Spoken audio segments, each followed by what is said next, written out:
क्या हुआ? इन्वेस्टिंग सीखना है? आप ना बहुत लकी हो। कुछ साल पहले जब मैंने इन्वेस्टिंग शुरू की थी ना, तो मेरे पास बस बुक्स और मैगजीन्स होती थी, लेकिन आप इस तरह के वीडियोस से सीख सकते हो।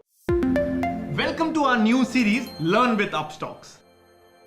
अब आप चाहे स्टॉक्स में इन्वेस्ट करना चाहते हो, म्यूचुअल फंड्स में, गोल्ड में, आईपीओज में या रियल एस्टेट में, हम ना आपको सब कुछ बहुत सिंपल तरीके से एक्सप्लेन करने वाले हैं। तो चलिए शुरू करते हैं। और आज के इस वीडियो में हम ना जितने भी पॉपुलर इन्वेस्टमेंट ऑप्शंस हैं उनको डिस्कस करने वाले हैं।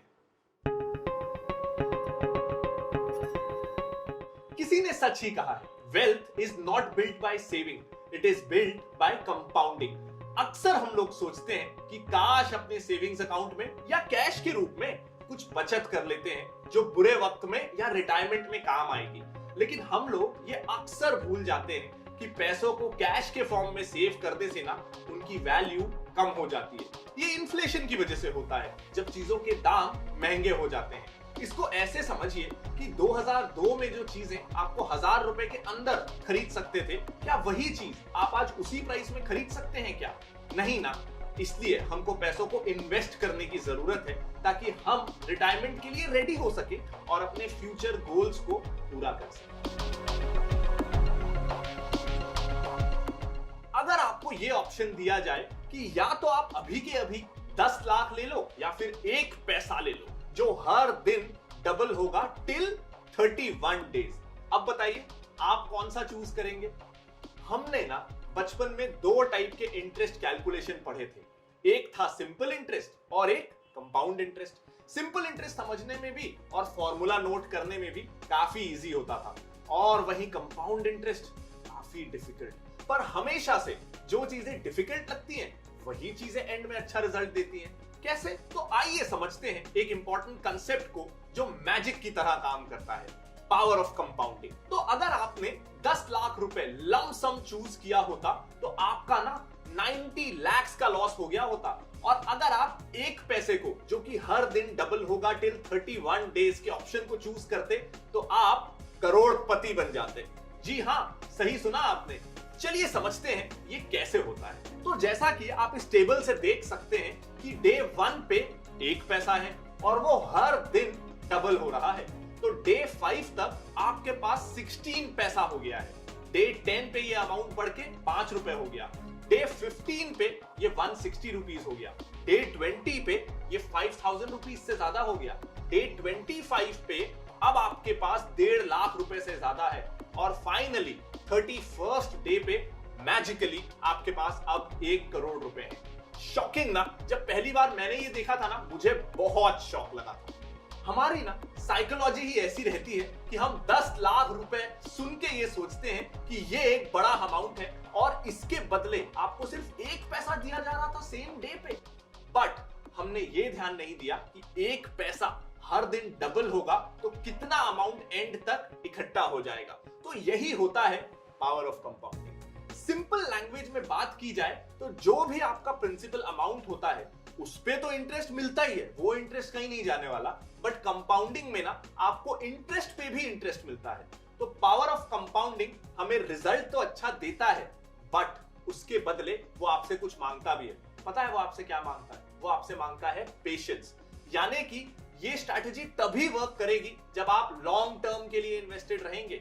जैसे कि आप ये टेबल से देखेंगे तो फर्स्ट 10 डेज में अमाउंट सिर्फ 5 रुपए तक पहुंचा था, लेकिन 20th डे वो अमाउंट 5000 हो गया। 25th डे में वो 1 लाख हुआ, लेकिन आखिरी 6 दिनों में वो 1.5 लाख से सीधा 1 करोड़ हो गया। तो सपोज आपने स्टार्टिंग डेज में ही सोच लिया कि ये तो सिर्फ अभी तक 100 रुपए ही हुआ है, या फिर ये सोच लिया कि 25 डेज हो गए फिर भी ये अभी सिर्फ 1.5 लाख ही हुआ है, और आपने वहीं उसी दिन 25th डे पे विड्रॉ कर लिया होता तो आपको 1.5 लाख मिलते जो अगले 6 दिनों में 1 करोड़ होने वाले थे। जब हम कोई प्रॉपर्टी या गोल्ड देखते हैं कि उसकी वैल्यू आज के डेट में कितनी बढ़ गई है, हमारे दिमाग में ना ये जरूर आता है कि काश इतने साल पहले उस प्रॉपर्टी या गोल्ड को खरीद लिया होता या इन्वेस्ट कर दिया होता तो कितनी वैल्यू बढ़ गई होती, और फिर हम रिग्रेट करते हैं कि क्यों हमने जल्दी शुरुआत नहीं की। हम अपना पैसा फिक्स डिपॉजिट में पार्क कर देते हैं और सोचते हैं कि हम काफी पैसा कमा रहे हैं, लेकिन ऐसा सच में होता नहीं है। एफडी में तभी इन्वेस्ट कीजिए जब आप कोई रिस्क नहीं लेना चाहते हो, लेकिन फिर आप ये उम्मीद मत कीजिएगा कि ये आपको रिटायरमेंट रेडी बना देगा, क्योंकि बैंक आपको ना आजकल 5-6% का रिटर्न देता है एफडी पे। अब उतना तो इन्फ्लेशन हो जाता है। तो इससे ना एक चीज तो समझ में आ जाती है कि एफडी आपको लंबे समय में कोई खास रिटर्न देने वाला नहीं है। दूसरा, अगर आप अपनी एफडी को मैच्योर होने से पहले रिडीम कर लेते हैं ना, तो पेनल्टी के रूप में आपका जो भी कमाया हुआ इंटरेस्ट होता है वो भी चले जाता है। यानी अगर मेरी 12,000 रुपए की एफडी अगले 5 साल में मैच्योर होने पर मुझे 16,000 रुपए देने वाली थी, और अगर मैंने उसे 3 साल में ही रिडीम कर लिया तो मुझे मेरे 12,000 रुपए ही वापस मिलेंगे, ना कि उस पे कमाया हुआ कोई इंटरेस्ट। तो अब आइए देखते हैं अगले एसेट क्लास गोल्ड की तरफ और जानते हैं कि वो कैसे बाकी एसेट क्लासेस से थोड़ा सा अलग है। तो क्या आपको पता है कि दुनिया का ना 11 से 12% गोल्ड इंडियन विमेन के पास है, लेकिन क्या ये सही इन्वेस्टमेंट ऑप्शन है? क्या सच में हमें इसे इन्वेस्टमेंट जैसे सोचना चाहिए? तो क्या गोल्ड ज्वेलरी खरीदना एकमात्र ऑप्शन है गोल्ड में इन्वेस्ट करने का? आइए जानते हैं। गोल्ड पहनते टाइम आपको कितनी चीजों का ध्यान रखना पड़ता है। उसके गिर जाने का, चोरी हो जाने का डर ना हमेशा बना रहता है। दूसरा, आपको उस पर मेकिंग चार्जेस, यहां तक कि 3% जीएसटी भी देना पड़ जाता है, जिससे गोल्ड खरीदते टाइम ना काफी महंगा हो जाता है। तीसरा, आप इसको छोटी क्वांटिटी में नहीं खरीद सकते, यानी कि आप इसको 100 रुपए या 200 रुपए में नहीं खरीद सकते। और सबसे बड़ा लॉस ये रहता है कि इस पे आपको कोई रेगुलर इनकम मिलती ही नहीं, यानी आपको सालाना या महीने में कोई इंटरेस्ट पेमेंट नहीं मिलती। इन्हीं कमियों को दूर करने के लिए ना डिजिटल गोल्ड आया। ऐसे समझिए कि जैसे आप 1 ग्राम का गोल्ड कॉइन खरीद रहे होते हैं, तब आपको 5,000 रुपए देने पड़ जाते हैं। लेकिन डिजिटल गोल्ड में अगर 5 और निवेशक हैं जो गोल्ड कॉइन चाहते हैं, तब उसकी वैल्यू ना 5 लोगों में बढ़ती चली जाती है। यानी अब वही गोल्ड कॉइन 5 लोग मिलकर अफोर्ड कर सकते हैं। तो डिजिटल गोल्ड में सेफ्टी का कोई खतरा नहीं रहता, क्योंकि जिस कंपनी से आपने डिजिटल गोल्ड खरीदा होता है वो आपको 100 रुपए या 200 रुपए में भी गोल्ड खरीदने का अवसर प्रदान करती है। सेफ्टी और सिक्योरिटी का सरदर्द भी ना उस कंपनी का होता है और वो उनकी जिम्मेदारी होती है। और इस पर ना कोई मेकिंग चार्जेस भी नहीं देना पड़ता, क्योंकि ये डिजिटली हेल्ड कॉइन्स होते हैं। लेकिन इसमें भी आपको 3% जीएसटी देना पड़ जाता है, यानी सब कुछ अच्छा है ऐसा नहीं हो पाता। और इस पे भी आपको कोई रेगुलर इनकम भी नहीं मिल पाती। इन्हीं कमियों को दूर करने के लिए आ गया एक और ऑप्शन गोल्ड खरीदने का, जो है सॉवरिन गोल्ड बॉन्ड। तो सॉवरिन गोल्ड बॉन्ड ना आपको 2.5% का एनुअल इंटरेस्ट पेमेंट देता है, और अच्छी बात यह है इस पे कोई आपको जीएसटी भी नहीं देना पड़ता। सेम गोल्ड की तरह इस पर भी आपको वही वाला कैपिटल एप्रिसिएशन होता है, और सबसे अच्छी बात है कि आप इसे शेयर की तरह ट्रेड कर सकते हैं।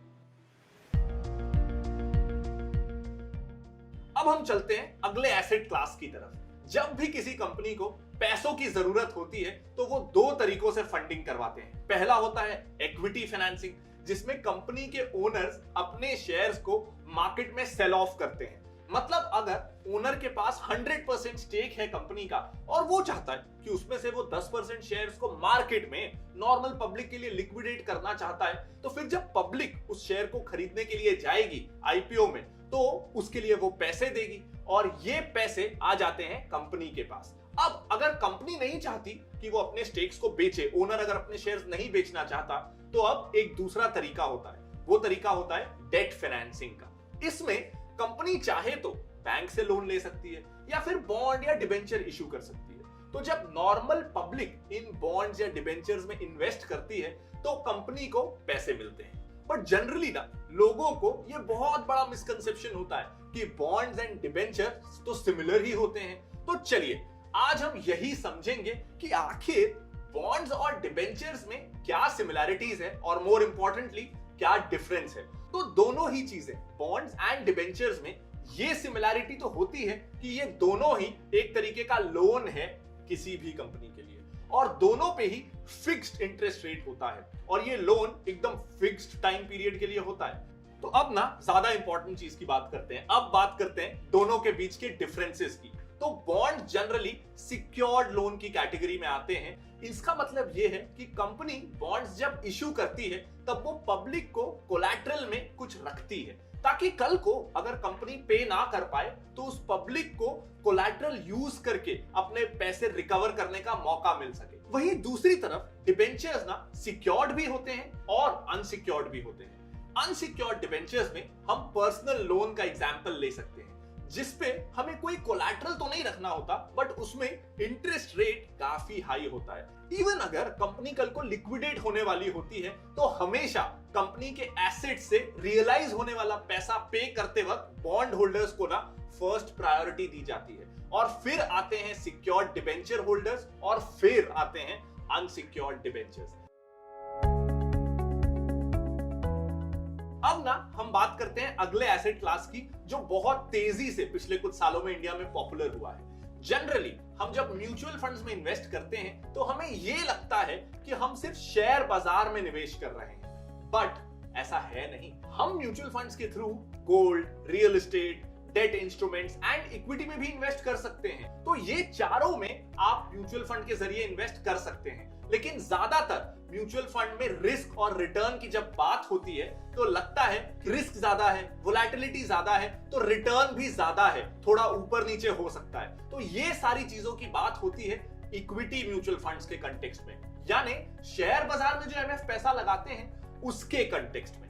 अब जानते हैं कि ये म्यूचुअल फंड्स जो है ना, ये वर्क कैसे करते हैं। जब अगर आपको 20,000 रुपए लगाने हैं और आप खुद इन्वेस्ट करना चाह रहे हैं, या फिर एडवाइजर के थ्रू, और उन्होंने आपको बोल दिया है कि एमआरएफ या पेज इंडस्ट्रीज या और किसी कंपनी का शेयर ले लो, तो अब ये एक एक शेयर ही ना 80,000 का है, तो वो एक शेयर ही आपके 20,000 के बजट के ऊपर हो जाता है।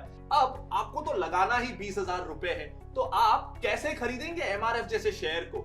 आप नहीं खरीद पाएंगे। तो ये एक प्रॉब्लम है डायरेक्ट या फिर एडवाइजर्स के थ्रू जाने में। लेकिन म्यूचुअल फंड क्या करता है? म्यूचुअल फंड आपसे 500 रुपए लेगा और किसी और से वो 500 रुपए और लेगा, और ऐसे रेज हो गए कई लोगों से 50,000 रुपए। मान लीजिए 100 लोगों से म्यूचुअल फंड ने 500 रुपए ले लिए, और ऐसे कुल मिला के म्यूचुअल फंड के पास आ गए 50,000 रुपए। अब उसने 2 शेयर खरीद लिए पेज इंडस्ट्रीज के। तो अगर आप अकेले होते तो आप पेज इंडस्ट्रीज का शेयर तो खरीद नहीं पाते, वो आपके बजट के ऊपर हो जाता। लेकिन अब आपके जैसे 100 और लोग मिल गए और सबने मिलके पेज इंडस्ट्रीज के 2 शेयर्स ले लिए।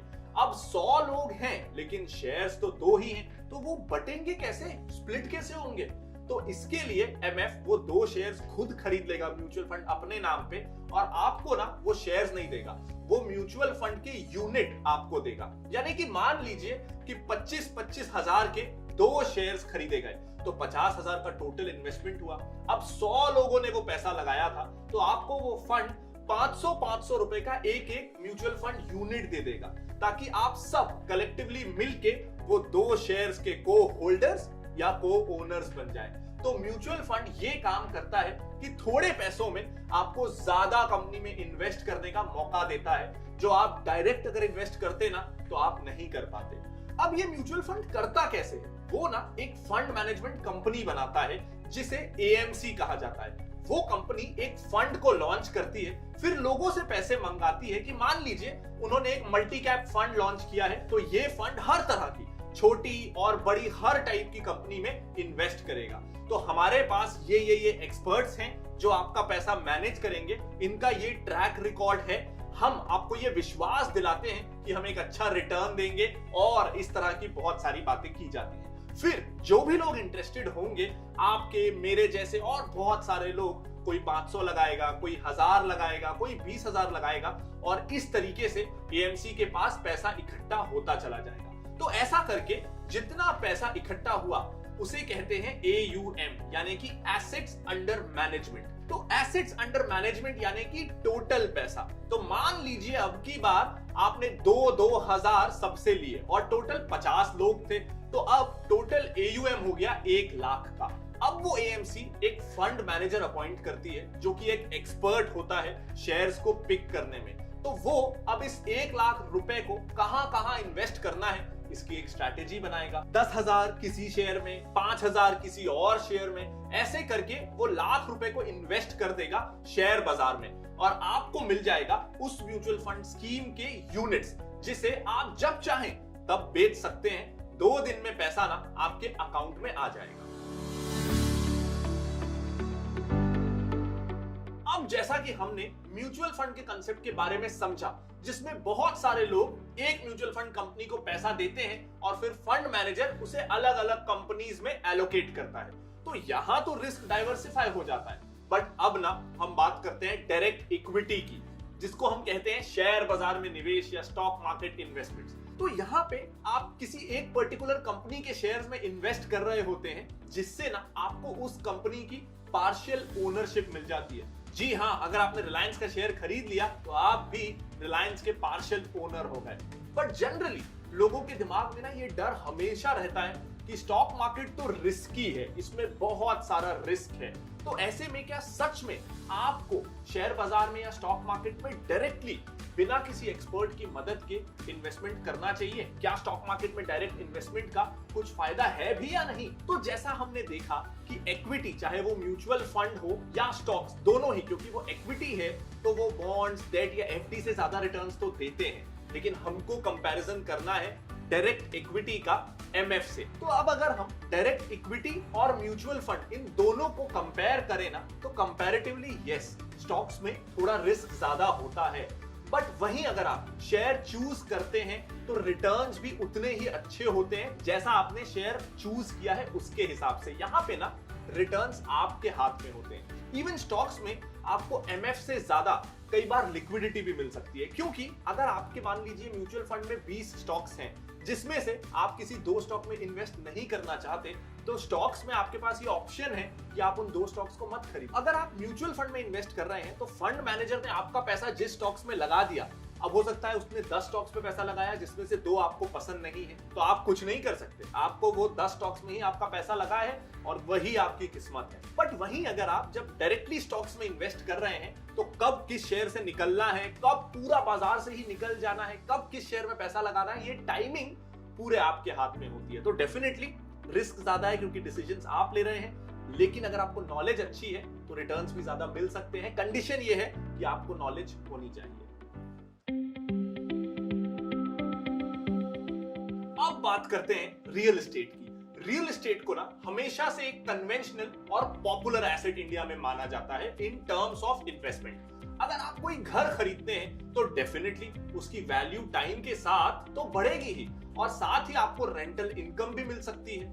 बट हिस्टोरिकली देखा जाए ना तो रियल एस्टेट ने 9 to 10% का ही रिटर्न दिया है पर ईयर। इसके साथ इसमें 2 मेजर प्रॉब्लम्स भी हैं। फर्स्ट ऑफ ऑल, आप अपनी स्मॉल सेविंग्स जो है उसे यूज नहीं कर सकते। आपको अमाउंट लैक्स में या करोड़ में रिक्वायर्ड होगा। इसके साथ रियल एस्टेट में आपको लिक्विडिटी की प्रॉब्लम आती है, यानी कभी आपको बेचना हो तो महीनों लग जाते हैं। ऐसा नहीं है कि आज सोचा और कल बेच दिया, आपको महीनों लगेंगे एक बायर ढूंढने में, और अगर लैंड कहीं रिमोट जगह पे है ना तो फिर भूल ही जाइए। बट उस घर का क्या जिसमें आप रहते हो, जिसे आप अपनी पर्सनल कैपिटल का पार्ट मानते हो, तो क्या महंगा घर खरीदने से आपकी पर्सनल कैपिटल इंक्रीज हो जाएगी? घर को कुछ लोग एसेट मानते हैं, वहीं कुछ लोग लायबिलिटी, क्योंकि अगर आप खुद के घर में रह रहे हो तो डेफिनेटली आप रेंट सेव कर रहे हो, जिससे कैश आउटफ्लो नहीं हो रहा है, और इवन आप घर से रेंटल इनकम जनरेट कर सकते हो या घर को मॉर्गेज रख के लोन ले सकते हैं। बट वहीं घर लायबिलिटी भी हो सकती है, क्योंकि कैश आउटफ्लो हो रहा हो अगर in terms of maintenance, repair charges, taxes, insurance, interest, loan. सांस चली गई, इतने सारे एक्सपेंसेस होते हैं घर लेने पे। इंडिया में ना लेकिन हमेशा से लैंड और हाउसिंग फैसिलिटी की स्कैर्सिटी रही है, क्योंकि पॉपुलेशन हमेशा बढ़ती रही। पॉपुलेशन काफी ज्यादा है तो इसलिए उसकी वैल्यू रियल एस्टेट की इंक्रीज होगी विद टाइम। बट आज की डेट में जब आप रियल एस्टेट बाय करते हो, वो बहुत सी एमिनिटीज के साथ आता है, जैसे कि क्लब, गार्डन, पूल, ये जो आजकल वर्ल्ड कॉलोनीज हैं उनमें। तो इसका ये मतलब है कि आप सिर्फ घर नहीं ले रहे हो, आप एक एक्सपीरियंस बाय कर रहे हो। अब आपका घर लैंड बिल्डिंग से काफी अलग हो जाता है, क्योंकि आप तो ये एक्सपीरियंस बाय कर रहे हो। तो ये जो एक्सपीरियंस आप बाय कर रहे हो अपने रियल एस्टेट इन्वेस्टमेंट के साथ, वो इन्वेस्टमेंट नहीं है, वो एक्सपेंडिचर है। तो जितना ज्यादा आप एमिनिटीज ऐड करते जाओगे उतना एक्सपेंसिव आपका घर होगा और इनडायरेक्टली आपका मंथली एक्सपेंस ना बढ़ता चला जाएगा। तो ऐसे केस में आप जो घर में रह रहे हो वो एक ट्रू एसेट है, ऐसा हम नहीं कह सकते, वो इन्वेस्टमेंट नहीं है। तो आई होप कि ये बेसिक्स ऑफ इन्वेस्टिंग वाली वीडियो आपको पसंद आई होगी। अगर हाँ तो इस वीडियो को लाइक जरूर कर दीजिएगा और अपने दोस्तों के साथ शेयर करना बिल्कुल मत भूलिएगा। कोई अगर डाउट है तो आप कमेंट करके उसे पूछ भी सकते हैं। साथ ही आप इस चैनल को सब्सक्राइब कर लीजिएगा ताकि अपस्टॉक्स की तरफ से इस तरह की और नॉलेजेबल वीडियोस का नोटिफिकेशन आपको मिलता रहे। Thank you.